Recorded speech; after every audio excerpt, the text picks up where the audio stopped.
The first thing you need to understand about humans is that they are completely, utterly, catastrophically insane. I mean that in the most clinical sense possible. My name is Theron Vex, and I'm a xenoanthropologist for the Galactic Survey Corps.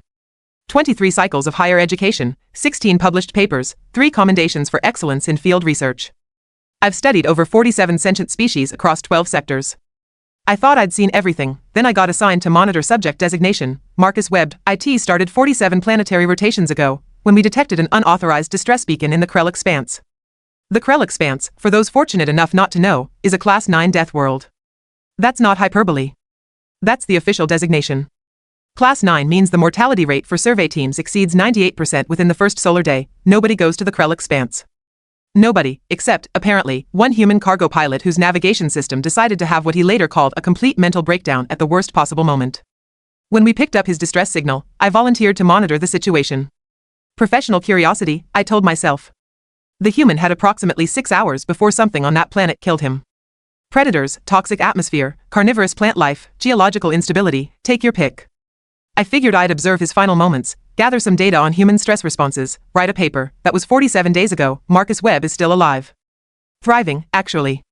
And he's been broadcasting the entire experience on something called Galactic Tube. The first transmission came through on day 2. I was expecting screaming, maybe prayers to whatever deities humans worship, possibly some dignified last words. Instead, I got this, "Hey everyone, Marcus here. So, bit of a situation. Crashed on what I'm pretty sure is literally the worst planet in the galaxy. Good news is, I found water. Bad news is, something with approximately 900 teeth also found the water, and it seems to think I look delicious.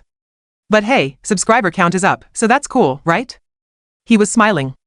The human was smiling while a Krell Ravager, a creature that weighs roughly 2 metric tons and possesses venom that liquefies internal organs, was circling his position, immediately contacted my supervisor. "Director, we need to dispatch a rescue team." "For one human? In the Krell Expanse?" "Vex, do you have any idea what that would cost?" "Sir, he's broadcasting his coordinates. If we don't retrieve him, someone else might. Then let them waste their resources. Continue monitoring. Gather data. That's your job." So I watched. And on day 3, something impossible happened. The Ravager attacked. I saw it happen in real time through his helmet camera. Marcus dove behind a rock formation, the creature's claws missing him by centimeters. He had no weapons, no defensive equipment, nothing except a damaged emergency kit and what he kept calling really aggressive optimism. For 6 hours, he ran. He climbed. He used the terrain, led the Ravager through narrow passages where its bulk became a disadvantage. He even, and I'm still not entirely sure I believe this, dropped a boulder on its tail. When the creature finally gave up and retreated, Marcus looked directly into his camera, breathing hard, covered in mud and what I hoped was just mud, and said, "Okay, so that happened. Tomorrow's goal, make friends with that thing. This is definitely possible and not at all a terrible idea." I laughed. I actually laughed out loud in my laboratory. My assistant, Kira, looked at me like I'd spontaneously developed a second head. "This human," she said slowly, "thinks he can befriend a Krell Ravager? Apparently. That's not possible. I'm aware. But here's the thing about humans. They don't particularly care what's possible." On day 7, Marcus built a shelter. Not a survival shelter, mind you. An actual, structured dwelling with a door, a roof, and what he called rustic charm. He used materials from his crashed ship, local vegetation, and an alarming amount of creative profanity. On day 12, he established a water purification system using components from his ship's engine and some kind of human chemistry that I'm still trying to understand. Day 19, he mapped a 3-kilometer radius around his shelter, cataloging every plant, water source, and predator den. He gave them all names. The Ravager became Gerald. "Morning, Gerald," he'd shout whenever he spotted the creature. "Looking particularly murderous today. Love what you've done with your scales." Gerald, predictably, would attempt to eat him. Marcus would escape, usually by doing something that should have been physically impossible, and then wave at his camera. "See? We're bonding." By day 25, something changed. I noticed it in the footage. Gerald stopped attacking with full intensity. The Ravager would charge, Marcus would dodge, and then Gerald would stop. Just stop, and stare at this bizarre little creature that refused to die. "Kira," I said during our daily review. "Pull up the behavioral analysis." She ran the algorithms. Twice. According to this, the Ravager is displaying patterns consistent with curiosity? That's impossible. I know. On day 32, Marcus did something so monumentally stupid that I actually stood up from my workstation and shouted at the screen. He left food for Gerald. Not just any food.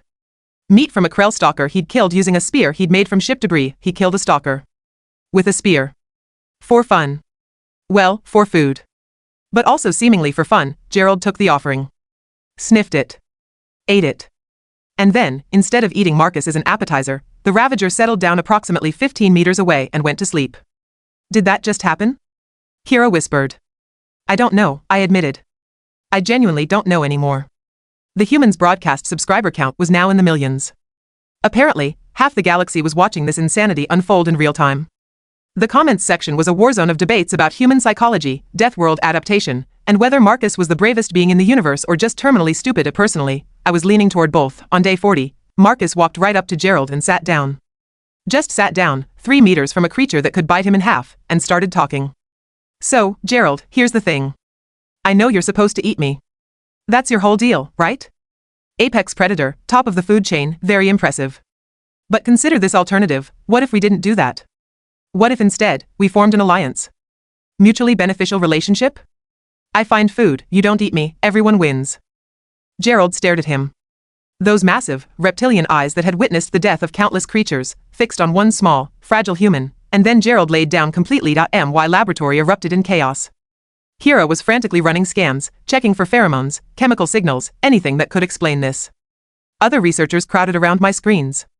The director called demanding an explanation I couldn't provide. Marcus just smiled at his camera. Day 40, everyone.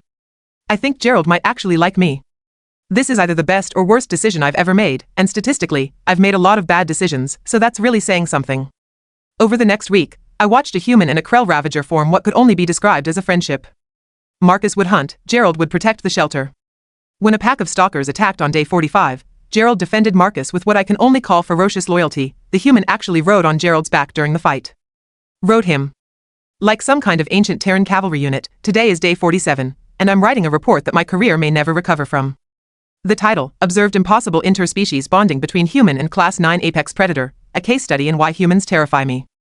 Marcus's latest broadcast just went live. He's sitting next to Gerald, scratching behind the Ravager's auditory ridge, an area that should trigger an immediate violent response. Gerald is purring. I didn't even know Krell Ravagers could purr. Hey everyone. Marcus waves at the camera. Big news. Gerald and I found some kind of ruins about 5 kilometers west. Going to check them out tomorrow. Also, I've figured out how to make bread using local grain, and honestly, it's not terrible. Living my best life out here. Kira looks at me. Vex, we need to recommend extraction. The director won't approve it. Then we need to go over his head. This human has survived 47 days on a Class 9 death world, domesticated an apex predator, and is now planning to explore pre-spaceflight ruins without any backup. Do you understand what he represents? I do. I understand perfectly. Humans aren't just survivors. They're not just adaptable. There's something we never accounted for in all our galactic surveys and threat assessments, are absolutely, brilliantly, terrifyingly relentless, and if Marcus Webb is any indication of his species' baseline capabilities, then the galaxy needs to prepare itself, because if humans can turn death worlds into homes and apex predators into pets, what else are they capable of? I submit my report and start drafting a rescue mission proposal. Not because Marcus needs rescuing anymore, but because the rest of us need to understand what we're dealing with before more humans decide that impossible is just another word for sounds fun. Let's try it. Tomorrow, Marcus plans to explore ancient ruins with his new pet murder machine. Can't wait to see what happens next. Professionally speaking, of course, the ruins changed everything. I'm watching the live feed right now, and my hands won't stop shaking. Not from fear, exactly. From the dawning realization that we, the supposedly advanced civilizations of the Galactic Survey Corps, have fundamentally misunderstood what happened in the Krell Expanse approximately 3,000 cycles ago, and Marcus Webb, cargo pilot and apparent magnet for chaos, just stumbled into the truth. Day 48 started normally, if you can call anything about this situation normal. Marcus packed supplies, gave Gerald what he called a pep talk, and started hiking toward the ruins with his camera drone following overhead. Morning, folks. Marcus here, and today we're doing some archaeology. Now, I'm not actually qualified for this. My degree is in freight logistics. But when you're stranded on a murder planet with your best friend who happens to be a giant death lizard, you make do with what you've got. Gerald made a sound that Marcus had started interpreting as agreement. I've run acoustic analysis on these vocalizations. The Ravager is actively communicating with him. Actual communication. With a human, why published papers suddenly feel very inadequate. The ruins came into view around midday. Massive stone structures, partially overgrown but still imposing. The architecture was unmistakable. Krell design, but from the old period, before their civilization collapsed in what historical records vaguely describe as catastrophic circumstances. Whoa, Marcus breathed, and for once, his constant commentary stopped. He just stood there, staring, then Gerald did something unprecedented. The Ravager moved in front of Marcus, positioning himself between the human and the ruins. Defensive posture. Warning stance. Gerald, buddy, what's wrong? The creature growled, a deep rumbling that I felt through my audio equipment. Marcus, displaying the self-preservation instincts of a particularly suicidal insect, patted Gerald's flank. It's okay, big guy. We'll be careful. I promise. They entered together. The interior was remarkably preserved. Walls covered in Krell script, which Marcus couldn't read but his camera captured in perfect detail. My translation algorithm started working immediately. What they revealed made me contact the director again. Sir, you need to see this. Vex, I'm in a budget meeting. This better be important. The ruins contain records from the Krell extinction event. And sir, it wasn't geological instability. It wasn't disease. It was something else. Something else? I sent him the translation. Watched his face change as he read it. The Krell hadn't died out. They'd been hunted. Marcus was reading his own translation now, using some kind of human AI built into his emergency kit. Okay, so according to this, the Krell civilization was pretty advanced. Spacefaring, actually. They colonized 17 planets in this sector. And then something arrived. Something they called. He paused, checking the translation again, the Voidborn. That's not ominous at all. He kept walking, Gerald pressing close to his side now. Both of them on alert. The central chamber was enormous. And at its center, suspended in what looked like a stasis field, was a device. Roughly spherical, covered in symbols that hurt to look at directly. My equipment started malfunctioning just from the visual feed. Marcus, I said, even though he couldn't hear me, don't touch it. Please, for all that's holy in the galaxy, don't touch it. He touched it. Of course he touched it. The stasis field collapsed. The device fell into Marcus's hands, surprisingly small now that it wasn't suspended in energy. And every screen in my laboratory simultaneously displayed the same message in 12 different languages, including Terran Standard. Planetary defense system activated. Scanning for authorized Krell genetic signature. Scan negative. Scanning for sentient life form. Scan positive. Species unknown. Designation human. Analyzing threat level. Marcus looked at his camera. Guys? I think I just activated something I probably shouldn't have. Threat analysis complete. Human species classification, Apex Survivor class. Compatibility rating, 97%. New defensive parameters established. Would you like to assume control of planetary defense grid? I called an emergency meeting. Every department head, every senior researcher, even the director's superior. We assembled in the main conference hall, all watching Marcus's feed. Okay, Marcus said slowly, so you're telling me this entire planet is actually a giant weapons system? And the Krell built it to fight something called the Voidborn? And now you want me to be in charge of it? Affirmative. Previous operators deceased for 2,947 cycles. System has functioned in automated mode. Manual control will increase efficiency by 412%. Kira leaned over to me. Vex, do humans have any kind of military protocol training? He's a cargo pilot. That's not an answer. Marcus was pacing now, Gerald watching him with what I swear looked like concern. Okay. Let me think. If I say no, what happens? System continues automated function. Current threat assessment indicates Voidborn scout vessels will arrive in this sector within 43 planetary cycles. Probability of successful defense without manual operation, 18%. The conference hall exploded in panicked conversation. The Voidborn were real. They were coming back. And our only warning came from a human who'd been trying to befriend the security system. Marcus stopped pacing. Looked directly at his camera. And smiled that terrifying human smile. Well, I can't let that happen, can I? All right, weird alien defense computer. Let's do this. How do I start? Over the next 6 hours, I watched a cargo pilot receive a crash course in operating weapons technology so advanced that our best engineers couldn't decipher 10% of it. The system interfaced directly with his neural pathways, downloading information at a rate that should have caused brain damage. Marcus got a headache and asked for water. That's it. A headache. This is fascinating, he said, rubbing his temples. So the Krell figured out how to weaponize the entire planet's magnetic field? And the Ravagers aren't natural predators, they're biological defense units? That's why Gerald responded to me. I triggered some kind of command recognition protocol when I kept surviving. Correct. Ravagers designed to eliminate threats and protect designated commanders. Your continued survival and resource acquisition behavior matched command parameters. Unit designated. Gerald bonded accordingly. Marcus laughed. Actually laughed. I accidentally hacked a bioweapon using the power of friendship. That's the most human thing I've ever done. By day 50, Marcus had full control of the planetary defense grid. The system had revealed dozens of other hidden installations across the planet. Weapons platforms, shield generators, sensor arrays. The Krell expanse wasn't a death world by accident. It was a fortress, and now a human cargo pilot was its commander. The Galactic Council called an emergency session. I was summoned to testify. Stood before representatives of 40 civilizations and explained how we'd accidentally left a human in charge of the most powerful defensive installation in known space. So what you're saying, the council premier said slowly, is that this human, Marcus Webb, now controls enough firepower to sterilize a solar system? Technically, yes. But in his defense, he's been very responsible about it. Responsible? He's been using the sensors to track weather patterns and avoid the dangerous areas. He's mapped safe zones for potential rescue operations. And he's teaching Gerald tricks. Tricks? Apparently Ravagers can learn to fetch.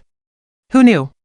The council was not amused, but here's what they couldn't argue with. Marcus had increased the system's efficiency beyond anything the automated protocols had achieved. He was already preparing defensive strategies for when the Voidborn arrived. And somehow, impossibly, he'd turned a death world into something resembling a home. His subscriber count had hit 50 million. Half the galaxy was watching a human prepare to defend a planet that had tried to kill him, using weapons he barely understood. With a domesticated murder machine by his side, on day 56, Marcus broadcast a message to everyone watching. Hey folks, Marcus here. So, I know this got kind of weird. Came here to crash my ship, stayed to fight ancient cosmic horrors. Classic Tuesday, really. But here's the thing. I've been reading through the Krell records, and they were terrified when the Voidborn came. Absolutely terrified. Their whole civilization fell because they couldn't adapt fast enough. He scratched Gerald behind the auditory ridge. The Ravager leaned into it, content. But you know what humans are really good at? Adapting. We've done it on every world we've ever touched. Sometimes we do it smart, sometimes we do it stupid, but we always figure it out. So when those Voidborn scouts show up in 40 days, they're going to find something the Krell couldn't give them. A fight they're not prepared for. He looked directly at the camera, and for the first time since this started, I saw no humor in his expression. Just determination. They're going to find a human who's had 56 days to learn this system. A human who's made friends with the biological weapons. A human who's really annoyed about his crashed ship and is looking for someone to blame. And honestly, I think that terrifies me more than it terrifies them. Gerald roared, a sound that shook the ruins. Marcus grinned. See? Gerald agrees. So stick around, everyone. This is going to be one hell of a show. I'm writing my final report now. Recommendation: immediate rescue extraction denied. Send military advisors instead. Send engineers. Send every expert we have on ancient Krell technology, because Marcus Webb isn't a survivor anymore, he's a defender, and the galaxy is about to learn what happens when you give a human a reason to fight, a planet to protect, and absolutely nothing left to lose. The Voidborn are coming, but honestly, after watching this human for 56 days, I almost feel sorry for them. Gerald just learned to play dead on command. Marcus is celebrating like he won a galactic prize. And somewhere in the ruins, ancient weapons are powering up for the first time in 3,000 years. The council wanted to know if humans are dangerous. Finally have my answer: they're not dangerous, they're unstoppable, and that makes all the difference.